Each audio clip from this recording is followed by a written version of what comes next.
अस्सलाम वालेकुम, मैं हूँ इकरा और आप सब लोग देख रहे हैं किचन विद इकरा नईम। आज की हमारी बहुत ही मज़ेदार सी रेसिपी है। जैसा कि आप सबको पता है रमज़ान स्टार्ट हो गए हैं, तो आज की रेसिपी हमारी रमज़ान के हवाले से है। किस तरह आप घर में बाजार जैसा चाइनीज़ समोसा घर पर बना सकते हैं, आज मैं आपको वो बनाना सिखाऊंगी। यहाँ पर मैंने चाइनीज़ गाजर लिया, तकरीबन एक मीडियम साइज़ की मैंने ली थी चाइनीज़ गाजर, उसको मैंने ये जुलियन कटिंग किया था। यहाँ पर मैंने एक मीडियम साइज़ की शिमला मिर्च लिया, उसकी क्यूब कटिंग कर ली है। 1 कप मैंने बोनलेस चिकन लिया था, उसको बॉईल करके श्रेड कर लिया, ये आप देख सकते हैं। तकरीबन 2 से 3 मैंने यहाँ पर स्प्रिंग अनियन यूज की थी। हरी प्याज, उसको भी आप देख सकते हैं मैंने कटिंग कर लिया है बारीक बारीक। और यहाँ पर मैंने बंद गोभी ली थी एक मीडियम साइज की, उसको भी मैंने यहाँ पर कटिंग कर दिया है। चलें अब हम अपनी रेसिपी को स्टार्ट करते हैं। चलें जी, यहाँ पर मैंने ली है एक कढ़ाई और अब अपना चूल्हे का फ्लेम हम ऑन करते हैं। तकरीबन 2 से 3 चम्मच हम इसमें ऑयल शामिल करेंगे। अब ऑयल गर्म हो गया, अब इसमें हम प्याज शामिल करेंगे। प्याज डाल के हम तकरीबन इसे 1 मिनट फ्राई करेंगे। जब 1 मिनट तक हमारी प्याज फ्राई हो जाएगी, फिर हमने इसमें अपनी वेजिटेबल्स शामिल करनी है एक एक करके। सबसे पहले हम गाजर शामिल करेंगे, गाजर को 1 मिनट तक फ्राई करेंगे। अब हम इसमें शिमला मिर्च शामिल करेंगे, इसको भी हम 1 मिनट तक फ्राई करेंगे। अब हम इसमें बंद गोभी शामिल करेंगे, इसको भी हम 1 मिनट तक फ्राई करेंगे। ज़्यादा फ्राई नहीं करना अपने वेजिटेबल्स को, वरना ये नरम हो जाएंगी और इसमें जो क्रंच है वो ख़त्म हो जाएगा। अब हम इसमें चिकन शामिल करेंगे।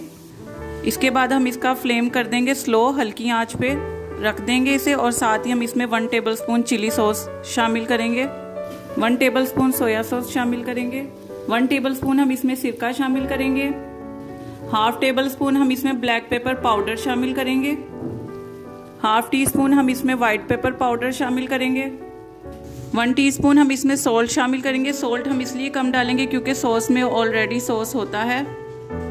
अब हम इसे 1 से 2 मिनट पकाएंगे और फ्लेम को ऑफ कर देंगे। अब जैसे कि आप लोग देख रहे हैं मिक्सचर हमारा ठंडा हो गया। अब इसमें तकरीबन 2 से 3 हम बॉयल आलू शामिल करेंगे। उबालकर बॉयल आलू शामिल करके हम इसे अच्छे तरीके से मिक्स करेंगे। आप लोग देख रहे हैं हमारा मिक्सचर यहाँ पर ठंडा हो गया और मैंने ये समोसा पट्टी यहाँ पर इस्तेमाल कर रही हूँ। आप चाहें तो रेडीमेड भी ले सकते हैं और अगर मुझे कहेंगे तो मैं आपको घर में बनाना सिखा दूंगी। चलें अब हम समोसों की स्टफिंग करते हैं। स्टफिंग करने के लिए मैंने यहाँ पर आप देख सकते हैं आटे का और मैदे का इस तरह से मिक्सचर बना लिया। आपने भी बना लेना है ताकि ये बाइंडिंग में काम आए। अब सबसे पहले आपने तकरीबन 3 से 4 इंच के फासले पर इस तरह से आपने इसकी बाइंडिंग करनी है और वहां पर आपने इस तरह से ये मिक्सचर लगा लेना है। अब इसके बाद आपने इसी तरह उठाकर इसको ऊपर की तरफ करना है इस तरह से, और उसके बाद आपने इसके अंदर अपनी स्टफिंग करनी है। जिस तरह के भी समोसे वगैरह बना रहे हो, हम चाइनीज समोसे बना रहे हैं तो हम इसमें चाइनीज की स्टफिंग करेंगे। अब हम इसके अंदर मिक्सचर की स्टफिंग करेंगे। स्टफिंग करने के बाद हम इसको इसी तरह से फोल्ड कर देंगे बराबर पे रखकर। आपने ये देखें बिल्कुल बराबर रखना है जिस तरह मैंने रखा है। और उसके बाद लास्ट पे इस तरह से जो एक्स्ट्रा पट्टी बच जाएगी उस पे आपने इस तरह से ये सारा मिक्सचर लगाकर इसको बाइंड कर देना है। ये आप देख रहे हैं हमारा परफेक्ट समोसा रेडी हो गया है, कहीं से भी खुला हुआ नहीं है। इसी तरह से हम बाकी सारे भी तैयार कर लेंगे। ये आप देख सकते हैं हमने सारे समोसे बनाने, तकरीबन 20 से 25 समोसे बनेंगे आपके। अब हम इसको डीप फ्राई करेंगे।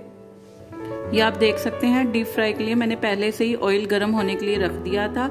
एज रिक्वायर आप ऑयल ले सकते हैं।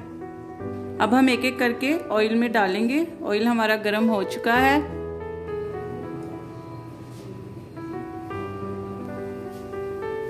आपने इसे लो मीडियम फ्लेम पर पकाना है, दोनों साइड से अच्छी तरीके से ये पक जाएंगे। ये जैसे कि आप देख रहे हैं इसकी 1 साइड ब्राउन हो गई है। अब हम इसको पलट देंगे, इसकी दूसरी साइड भी इसी तरह से हम ब्राउन फ्राई कर लेंगे। ये आप जैसे कि देख रहे हैं समोसे हमारे फ्राई हो गए हैं। अब हम इसको निकाल लेंगे और एक प्लेट में निकाल लेंगे और बाकी भी इसी तरह से फ्राई कर लेंगे। ये जैसे कि आप देख सकते हैं हमारे समोसे रेडी हो चुके हैं। मैं आपको दिखाती हूँ एक समोसा। ये आप देख सकते हैं कितना क्रिस्पी और कितना मज़ेदार बना है। अगर आपको मेरी ये रेसिपी पसंद आई है तो इसको ज़्यादा से ज़्यादा शेयर करें, लाइक एंड कमेंट करें और मेरे चैनल को सब्सक्राइब करें और बेल आइकन के बटन को प्रेस करें ताकि आपको मेरी हर नई आने वाली वीडियो बआसानी मिल सके। और मुझे अपनी दुआओं में याद रखें। ओके, टेक केयर, अल्लाह हाफिज़।